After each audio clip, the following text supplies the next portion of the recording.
Here with Mr. Jack Goldman, the Museum of Jewish Heritage. As part of the Video History Project of Holocaust Survivors, this is tape 3.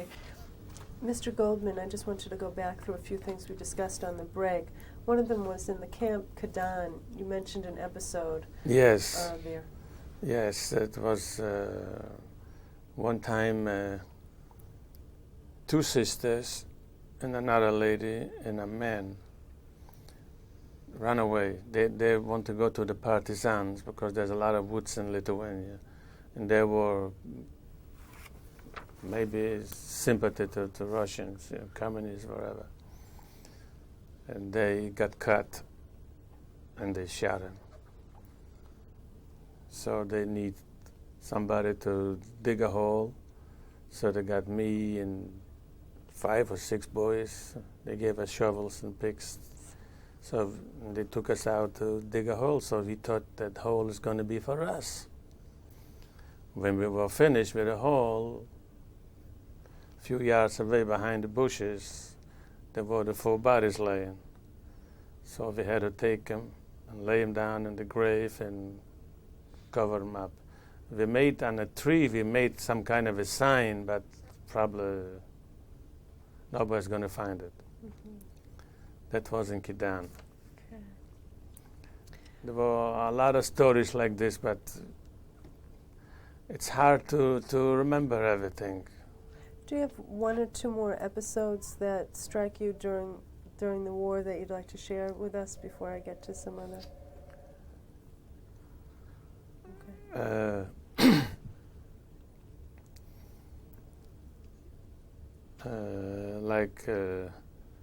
Being in Landsberg, we had a friend. He was sick, and so he went to the fence, to the electric wire, and he killed himself because he couldn't take it, and the wires was all electricity. So then they had a few times somebody didn't behave for no reason. They hanged him. Who? Hold on 1 second. I'm sorry, yeah. Mike, don't talk. You don't have to talk back to me, but please deal with that phone somehow out there. It's getting on the tape. All right. So. The friend who you said was sick, who electrocuted himself with the wires on the fence, he was physically ill, or he was just so tired? And he was tired of living. Okay. A lot of people were tired. They wanted to run to the gate, to the electric wire, because they told us we haven't got no future. No, if we lose the war, 5 minutes before we lose the war, we're going to be all shot, all killed. So it was very little hope. But still, we still had hope in ourselves, maybe someday.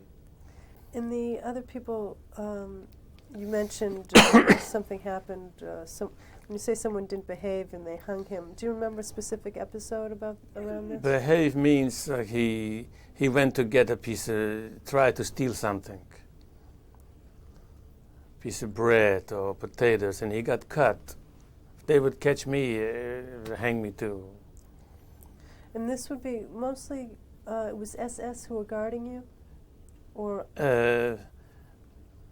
SS, and we had a lot of times we had the Wehrmacht. Wehrmacht wasn't too bad. Where were the places where the Wehrmacht were guarding you? Like on the airport in Kovno, on the airport, we had Wehrmacht. In Kidan, we had also Wehrmacht. Sometimes they changed him. They didn't let him stay all the time. Because if they didn't, the German soldiers or whatever, they didn't do anything, the right thing, they were sent to the Eastern Front, to Russia. And if they hear that they're going to send them to Russia, on the Russian front, they were scared to death. They know there's hell over there. So if somebody did something wrong, they shipped them out, so they brought new guards. Okay. So let's say, for instance, I worked at night, midnight, on the airport with a shovel, starts to dig something. And what was I, 16 years old? I want to sleep. The sleep is so, the eyes are closing down. So you put the head down on the shovel. If we had Wehrmacht, if he didn't see other Germans coming, so he didn't bother you. But if he saw another German is coming, he says, "Los, Bewegung" means move around because somebody's coming.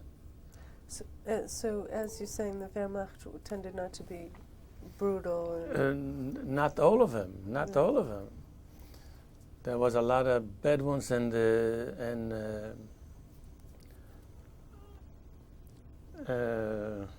what the hell? Then he took the country. The first country he took, Austria.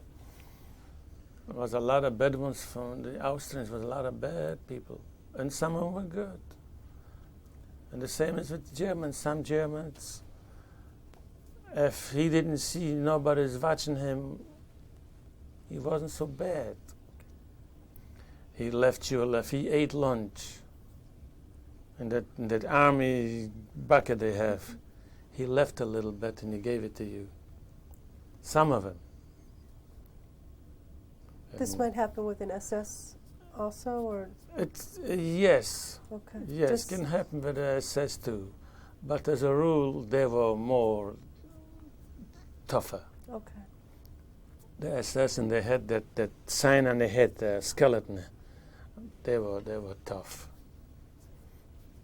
But I bet you if you catch him by himself, probably wouldn't be so bad. He wants to show off to the next German that he hitting Jews or killing. Or we had, being in Kėdainiai, Lithuania, we buried a Jew. I don't know if it was we had a talus. A German shot at you just like this for no reason. So we buried him in the camp, and I remember somebody gave a talus to wrap him around in the talus, and we buried him in Kėdainiai. So a lot of things happened, but your mind, when you start talking, you want to say one thing, and a second later, you forget what I want to say. See, that's why it's all mixed. It's a mix. Okay. Don't worry about that. That's okay. That's fine. That's why they have editors. It's okay. Now, what do you got there? We didn't really talk about the after the war. But before that, the liberation. Where were you actually liberated? You mentioned it, but I want you to go into it a little bit. Liberate in Tyrol, near the Swiss, in the mountains near the Swiss border. Okay. This is before you got to Bad Holz, though. Yes. Okay. The first tank came in was a French tank, and they were hollering Juif, we say Juif, and they throw everything what they had to eat on the tank. They throw us to eat. Then after came, I think, the 6th Army, and I was of the United States. I was laying sick on an attic, on a German farmer on an attic. I was probably had 104 temperature or more. I was shaking because the night before I ate some meat, some horse raw meat, whatever, and that made me sick. But when my brothers came in, and he said, "Zelig, the Americans are here." So I got up and I went out. I don't know where I got the strength, and I ran out to see the American tanks. And they also throw a lot of stuff out to eat. And then the army came in, and they had a field kitchen for the army, and they set up a tents, and they cooked. And we saw that they are going with the army goes with their buckets, and they getting food. So we took our buckets off, We went over there too, and they gave us too the food. And we looked it in the tents. Excuse me, in the tents we saw some white bread, steaks of white bread, like challah. We went in there, grabbed the challah, around. I saw some lard, chazashmalz, lard. Grabbed some lard. They saw it, but they know we're not normal. We weren't normal people. So they let us slide,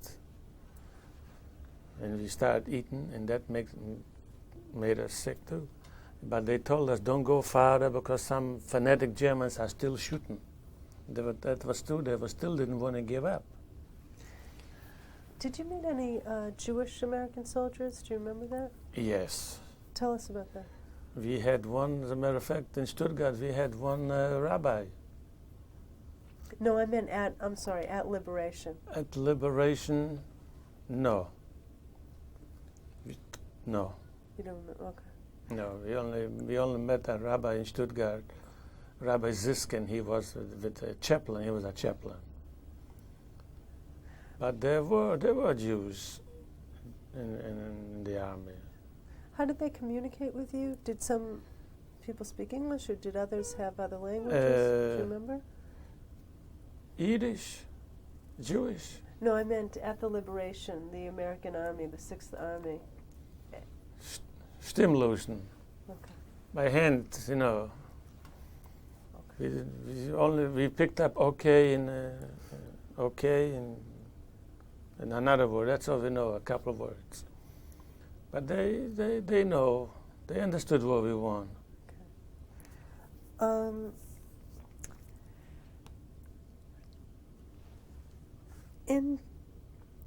In Stuttgart, that was the last camp that you were in before Yes. you came to the United States. Yes. Okay. You spent, it says 1 year here, from 1946 to 47. Were you doing work there or being trained for any kind of work? No, nothing. We did a little, of course I didn't do much black marking, but a lot of people handled, they make business a little bit, cigarettes, this and that. And there was a kitchen, was a restaurant, and we go in for lunch, for breakfast. They cooked good food. And from over there, when I got the papers to go to the United States, we went to a camp from over there, you go to Bremenhaven, to the port. Right. And we went to the port, and we were there supposed to wait for the boat. So in the meantime, my sister gave birth to a baby boy. So I went back to Stuttgart in the hospital, and then I took the train and went back to Bremenhaven. And we went on a boat in the middle of up till the English Channel, we were okay. After the English Channel we crossed, we got sick like dogs, terrible sickness. And then we had a storm. I still have the paper, the write-up. Storm ripped a piece of boat, and water came in, and they gave us lifeguards to put the jackets on, and we figured this is it. We thought we were going to go under to the sharks. I figured to myself, I went through Hitler, I survived Hitler, now I'm going to die on the Atlantic. But somehow we made it. And we came to New York. They put us in a Hotel Marseille on Broadway. I remember the number. We were there, and they started asking us, what can you do? So I said, Miller. So they gave me $90 pocket money, and they bought a ticket, one night to sleep and one night to sit, because to Omaha is kind of far. It's from New York must be about 1,500 miles. So I came to Chicago, had to transfer, but somebody was waiting for me to put me on the other train. The organization worked beautiful. Who was it who was in charge of this? The joint distribution. Okay. And I came to Omaha, was also a man waiting for me. He took me from the train station and went out. look for a place, so you found a place, a room and board for $10 a week. So they paid till I started working. When I started working, I says I can pay my own. Then they took me to a department store and they says to me, get shoes, clothes, coats. I was, like they say, a helm. Our city helm had a lot of jokes. They called us via the Nahum via dummies for helm. So I says, I don't need nothing. I have, look at it, I got a suit, I got a coat with the white lapels, you know, and the pants were that, like that, you know, years ago. I says, I don't need nothing, so I didn't buy nothing. And after a few places I worked, came to Detroit. How long were you in Omaha for? In Omaha, it wasn't long. I don't know, maybe a month or 6 weeks, 2 months. Did anybody try to hook you up with any Jews who were in Omaha to meet any other Jewish families? Oh yeah, Omaha's got about 10,000 Jews. Okay. And oh yes, I was hooked up at the Jewish Center. I went to the Jewish Center. Yeah. And she says when I left, the social worker says, if you're here, we take care of you, but if you go away, so you're on your own. So I said, well, I'll take the chance, and we went on my own to Detroit. In Detroit, we went to night school. And the Jewish Center in Detroit had classes. So I met my wife there. And I was waiting for my brother to come to get married, because he came a year, not quite a year. He came, so we got. He had remained in Stuttgart. Yeah, I went with, like with the teenagers, like from the Jugend, you know, the young people. So they shipped me first. They came later on, and when they came, I had to register for the army here in Omaha, Nebraska. When they classified that time okay to go. So when I came to Detroit and I met my wife Helen, so I told her, and the rumor was going around, if you're married, they're not going to take you.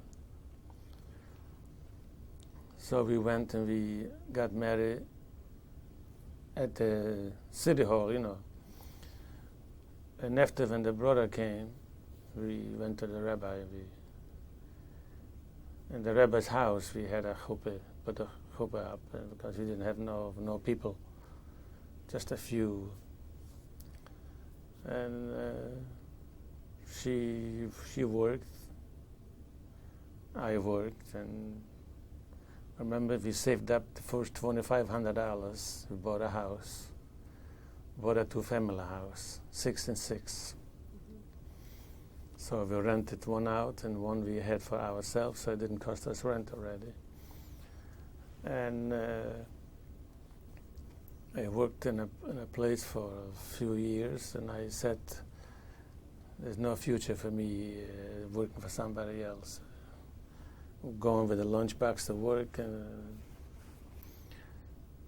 So in Detroit was a Jewish local carpenters.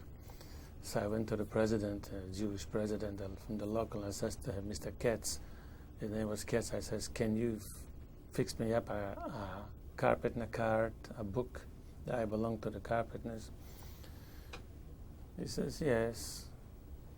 Fixed me up a book. I didn't have to go for apprentice. I didn't have to go to school. You know, you have to go to be a carpenter. You got to have all. So he gave me the cart, and I went out.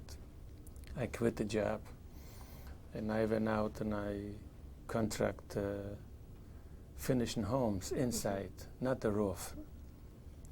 Inside the molding, the doors, the cabinets, the hardware to put on. And I The first house, I been catching hell. I didn't know how to do it, but I ran to the next house to look how the other guys is doing. Finally, I made it, and the next house was already easier and easier. Till 1958, the building industry collapsed. So, told my brother, he says, now it's time to go look for a business.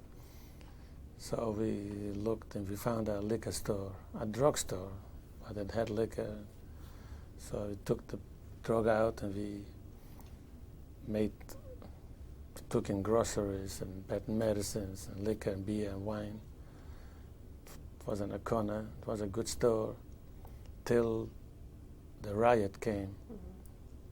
Schwarze started burning Detroit, so they load our store, broke the windows, and then after this I had 6 holdups, sticker holdup with guns.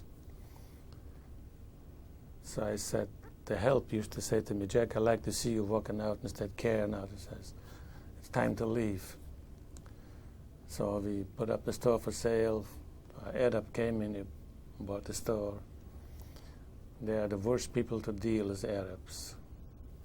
They call it Chaldeans, Christian Arabs, Chaldeans. And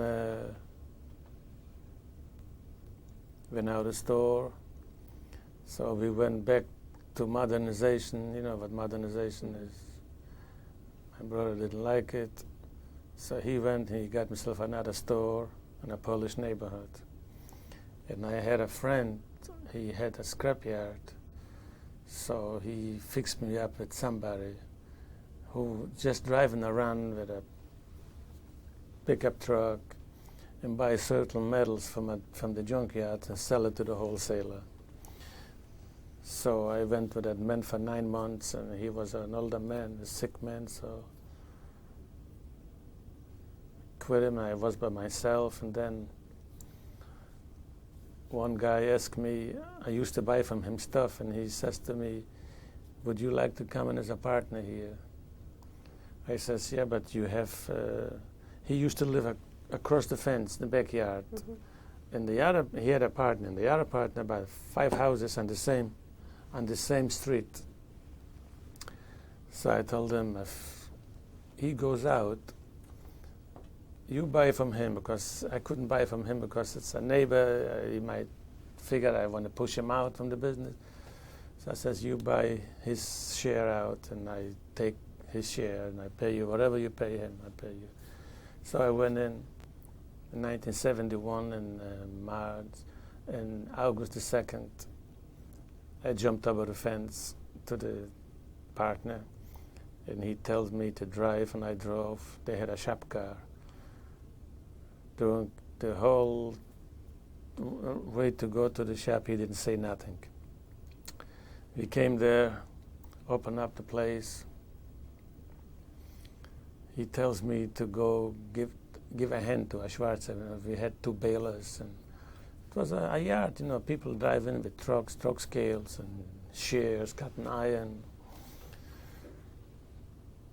So he kept me as a slave, working a whole day as a partner to show me how to buy it and to teach me the business. Nothing. I came home, I opened up the door. My wife looked at me. She says, uh-oh. I says to her, Helen, I made mistakes in my life. You make mistakes, but I think this one is the biggest I made, because this guy is an animal. He's not a human being.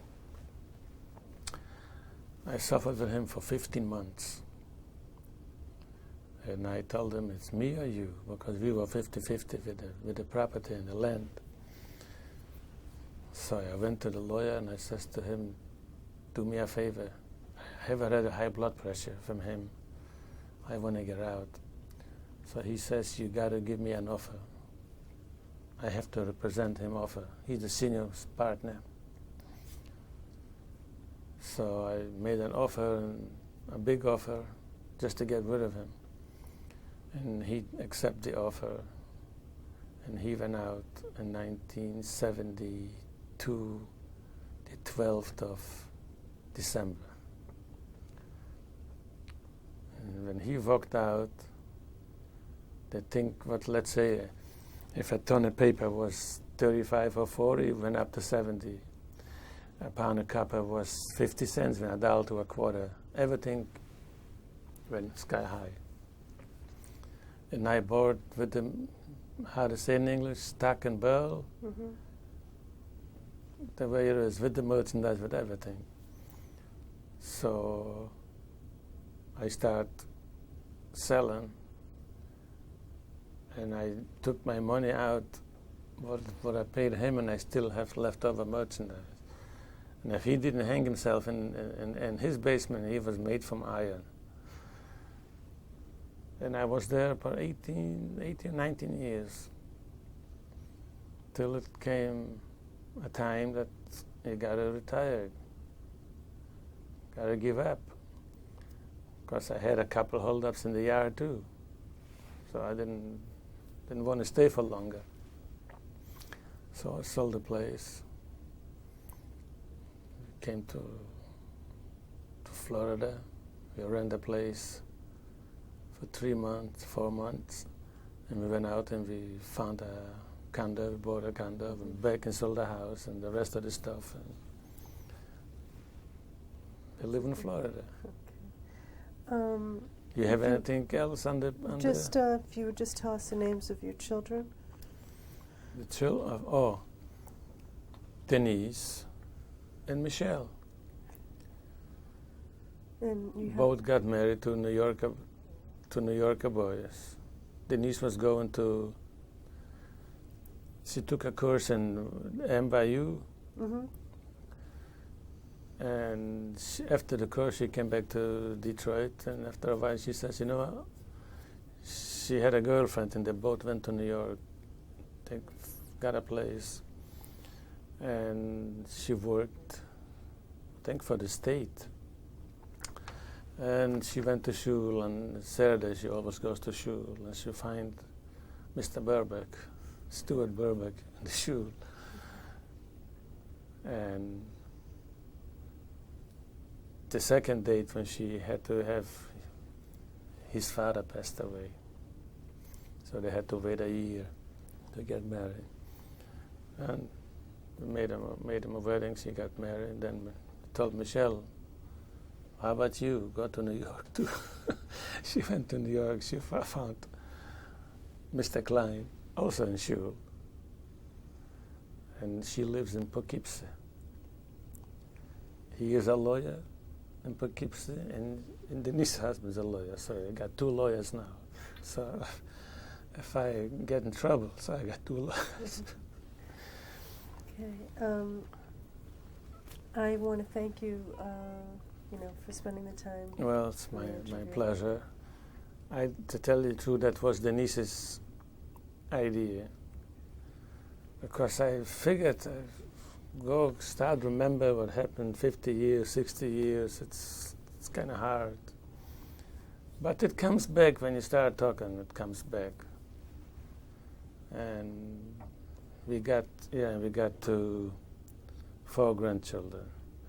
Denise has a girl and a boy, Naomi and Mark, and Michelle has Dana and Benjamin. The Benjamin is named after my brother, Bonnie. Bonnie was his name, so they made it Benjamin.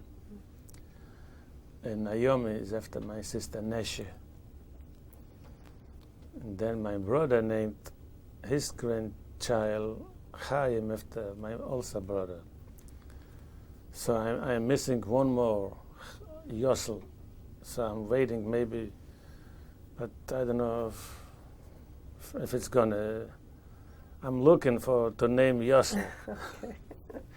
All right. Thank you very much. Okay, my pleasure.